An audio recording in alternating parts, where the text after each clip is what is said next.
Washington, Secretary of State Mike Pompeo declined an interview request for the State Department Inspector General's inquiry into whether the Trump administration acted illegally in declaring an emergency to bypass a congressional freeze on arms sales to Saudi Arabia and the United Arab Emirates, according to three people with knowledge of his actions.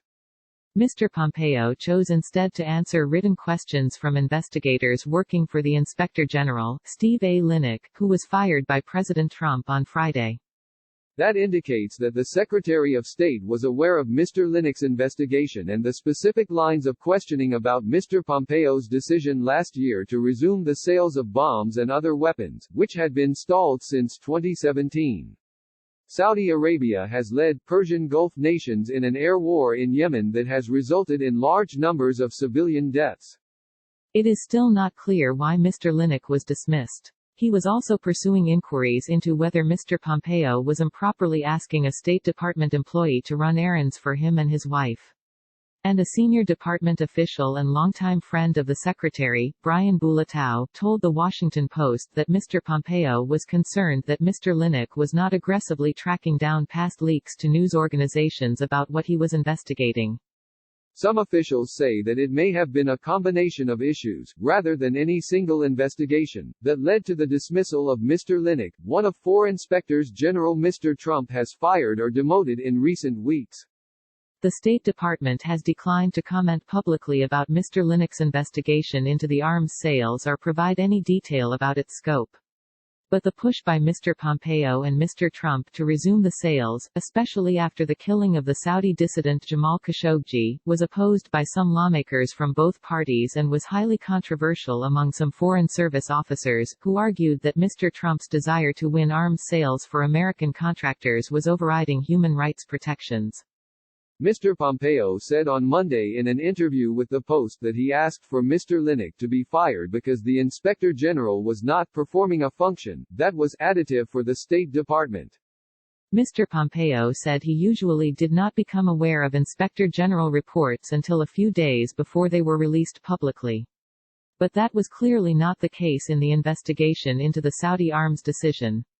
That report still has not been released, though employees from the Inspector General's office briefed senior State Department officials on a draft version in early March.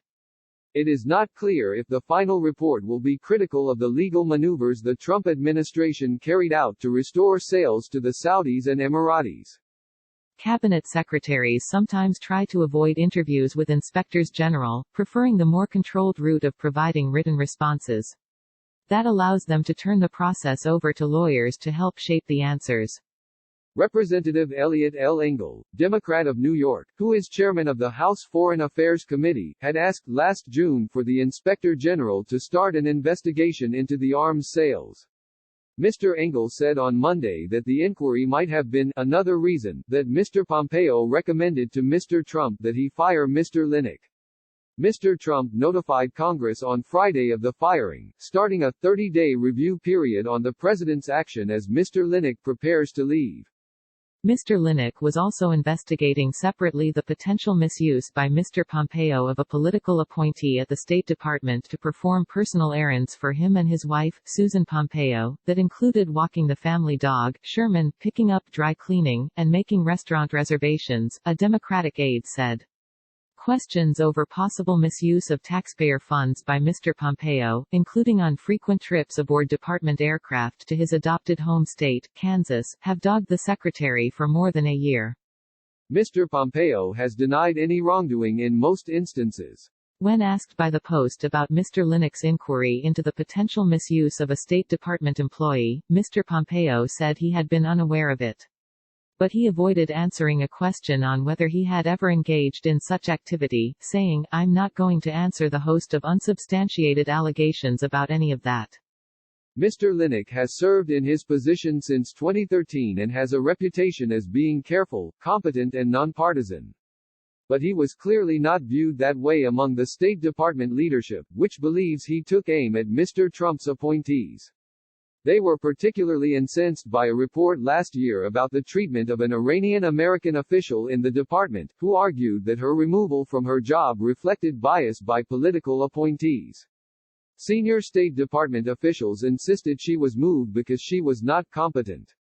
The Inspector General's office has hundreds of employees who investigate potential cases of fraud and waste at the department. Last year, Mr. Linick issued another report that criticized senior political appointees at the agency, and he also played a minor role in the impeachment inquiry into Mr. Trump. In 2016, he issued a report harshly criticizing Hillary Clinton, the former Secretary of State, for her use of a private email server.